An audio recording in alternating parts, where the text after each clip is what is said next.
For more than 1,000 years, Constantinople was not just a city. It was a promise of fortress that simply refused to fall. It was the city of God's desire, the last flickering candle of the Roman Empire, standing defiantly between the old world and the unknown. Its walls, the legendary Theodosian walls, were not just stone and mortar.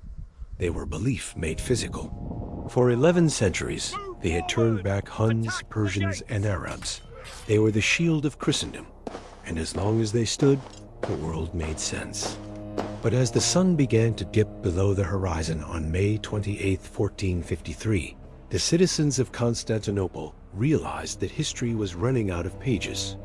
The world they knew was down to its final 24 hours. A terror didn't begin with a sword stroke. It began with a sign from the heavens. A few nights earlier, on May 22nd, a total lunar eclipse had gripped the city. As the moon rose over the Bosphorus, it didn't shine with its usual silver glow. Instead, it turned a deep, bruised, arterial red. For the 50,000 people trapped inside the walls, this was the blood moon prophecy. An ancient legend whispered that the city would only stand as long as the moon gave its light. That night, as the red shadow swallowed the sky, the silence in the streets was heavy with a single, terrifying realization. God had left the building. For 53 days, the city had been under a nightmare of fire.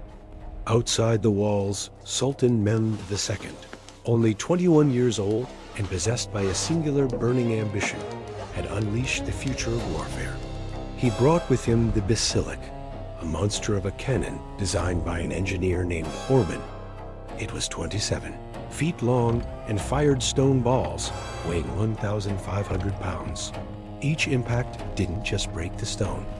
It shook the very foundation of the Roman identity. The medieval world of knights and walls was being shattered by the modern world of gunpowder and industry. Yet on the evening of May 28th, the bombardment suddenly stopped. The thunderous roar that had defined the last high months vanished. The silence that followed was worse than the noise. It was the silence of a predator drawing a long, slow breath before the final pounce. Inside the city, the atmosphere was a haunting cocktail of religious fervor and bone-deep exhaustion.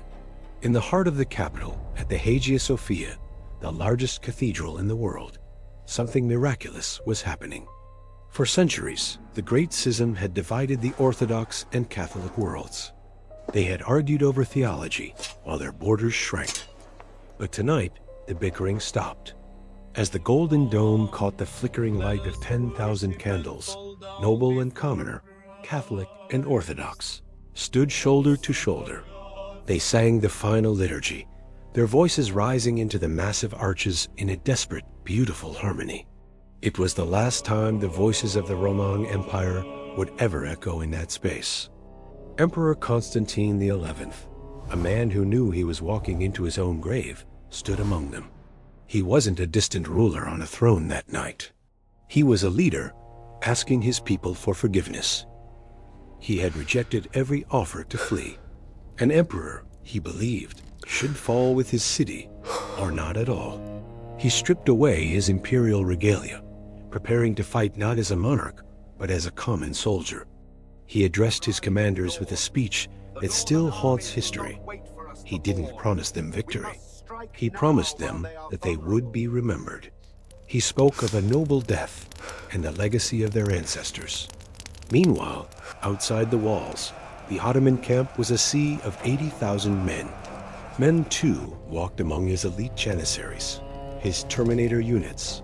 He was a student of history, and he knew that by sunrise, he would either be the greatest conqueror in the world or a footnote in a failed siege. He gave his troops a simple, terrifying incentive. The city is yours for 3 days. Do what you want. At 1:30 a.m., the silence died. The assault began not with a shout, but with the rhythmic, deafening beat of the meter that Ottoman military bands. The first wave was the Bashi Bazauks. These were the irregulars, the wild cards, sent by Mehmed for one purpose: to die. He used them to tire out the defenders, to make them blunt their swords on flesh and bone. They were slaughtered by the thousands, but they did their job. The defenders were growing weary. The second wave was the Anatolian infantry. Disciplined, tough, and heavily armored, they surged into the breaches made by the cannons. The fighting was hand-to-hand, a chaotic blur of boiling oil, arrows, and screams.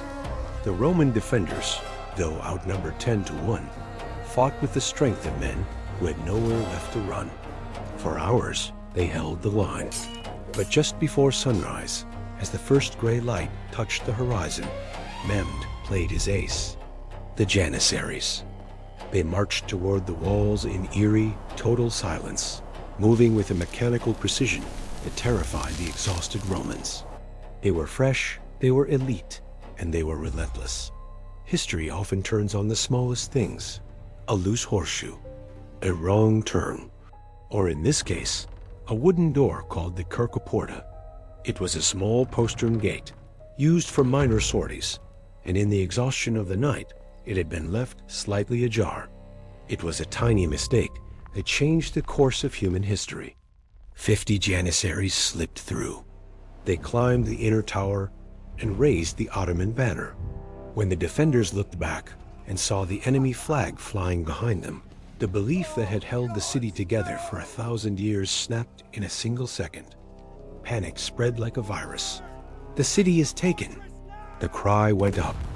Once the illusion of invincibility was shattered, the defense collapsed inward. Seeing the walls breached and the gate lost, Constantine XI faced his final moment.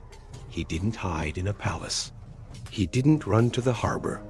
Legend says he looked at the chaos and cried out, "The city is fallen, and I am still alive." He ripped off his purple imperial ornaments, the eagle-stamped boots, the purple cloak, so he wouldn't be recognized as a prize. He drew his sword and charged straight into the sea of Janissaries pouring through the breach. He was never seen again. His body was never conclusively identified. In the aftermath, he became the unbreakable emperor. Legend says an angel rescued him just as he was about to be struck down, turning him into stone and hiding him in a cave beneath the Golden Gate.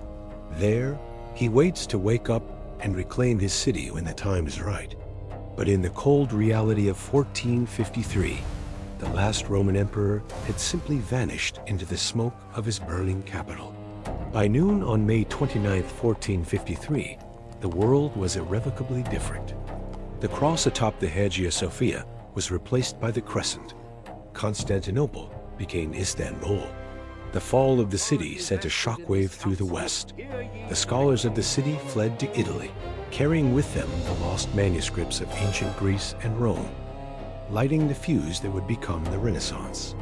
The old trade routes to the east were now controlled by the Ottomans, forcing European powers to look elsewhere. A Genoese sailor named Christopher Columbus would eventually look at a map, realize the east was closed, and decide to sail west into the Sea of Darkness to find a new route to the Indies. The Middle Ages were over. The modern world had begun. When we look at the ruins of those walls today, we aren't just looking at stone. We are looking at the exact spot where one version of humanity ended and another began.